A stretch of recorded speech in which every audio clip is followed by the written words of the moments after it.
Today we are going to study Cambridge Grade 9 O-Level and IGCSE Math, second chapter Quadratic Functions. We will discuss about the quadratic graphs. We have quadratic equation whose function is f of x, ax squared plus bx plus c. Then graph y equal to f of x has a curved shape.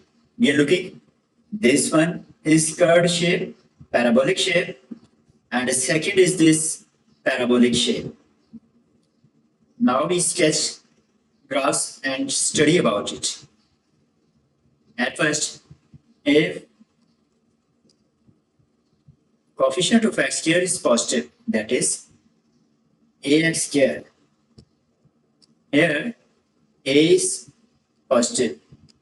And second condition, if coefficient of x squared is negative, it means minus ax squared.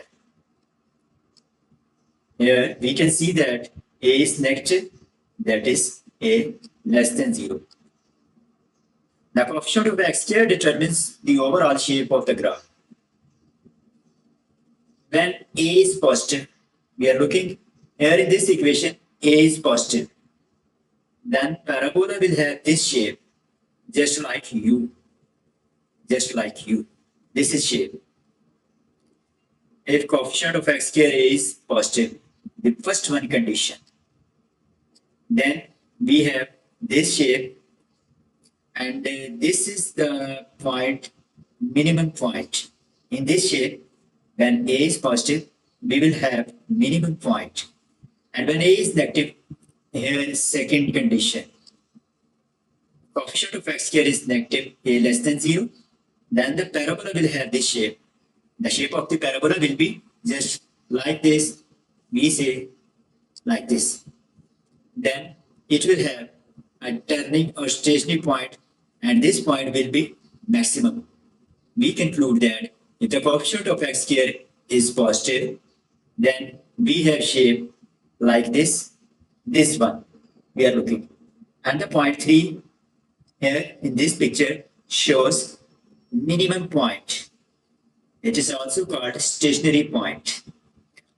Whereas second condition, when coefficient of x squared is negative, then we have turning point or stationary point, this at the point 3. Here turning point is minimum, whereas in this situation the turning point is maximum. Now you will have to remember, when a is positive, coefficient of x squared a is positive, then parabola will have shape just like this, and at 3 is minimum point. It is also called stationary point. Number 2, this one, and number 2, this one. These are the points where the curve cuts the x-axis. Similarly, in this figure, 2 and 2, these are the points where the curve cuts the x-axis. And here, 1, and in this figure, 1. These are the points where the curve cuts y-axis. When curve cuts y-axis, then we have x equal to 0, as written here. In first, the graph crosses the y-axis. We are looking here, graph crosses the y-axis. And in this figure here, then at this place, at one point, x would be 0. The coordinate is equal to c. Coordinate of y will be c. Second, on these 2 points in this figure, 2 cuts the x-axis, curve cuts the axis, and also in this figure at point 2, the curve cuts the x-axis.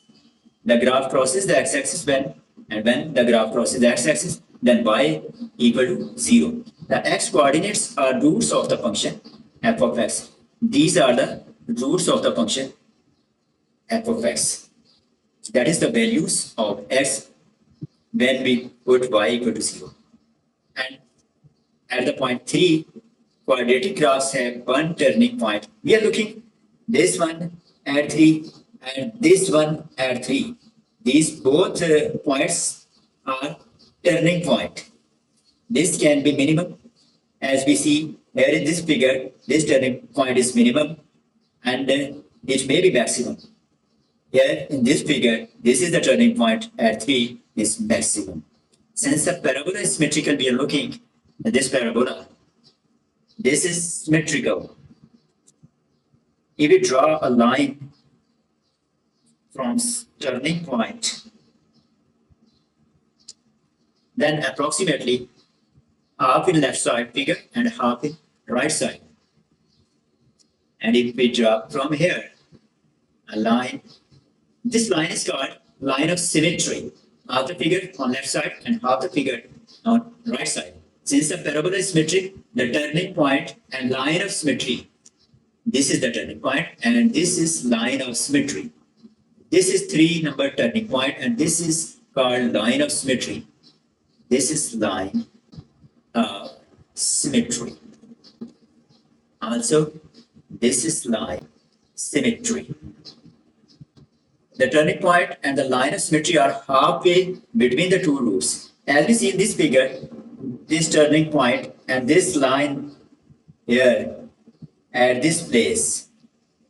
This point is half the way between 2 and 2. Similarly, this point is half the way between 2 and 2 roots of equation.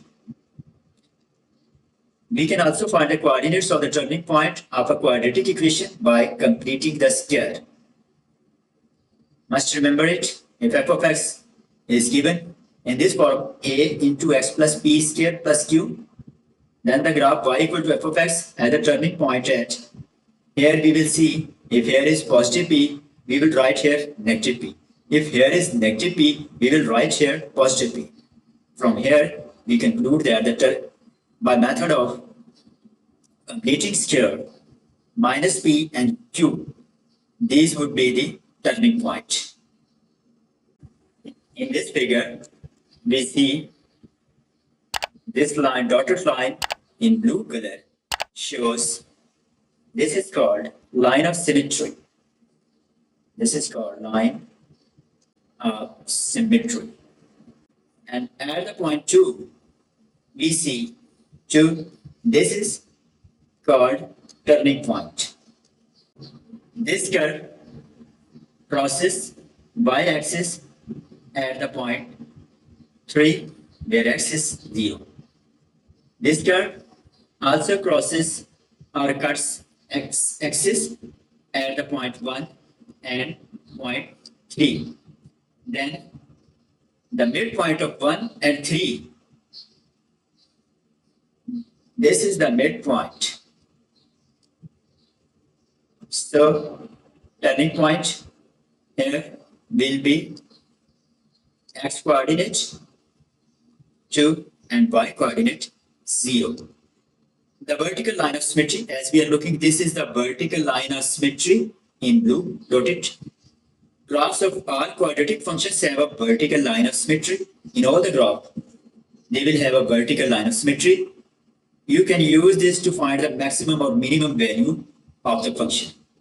We use this for maximum or minimum value. As here we see, this is the minimum value. If the graph crosses the horizontal axis, as we see, this is the horizontal axis and the graph crossing this horizontal axis at the point 1 and 3. The line of symmetry is half between the 2 points of intersection. As we are making 1 and 3, these are the 2 points, and midway of these points is line of symmetry at the point 2. The maximum or minimum value lies on this line of symmetry. As we see, this minimum value, we are looking here at the point 2, 0. This is the minimum value and it lies on the line of symmetry.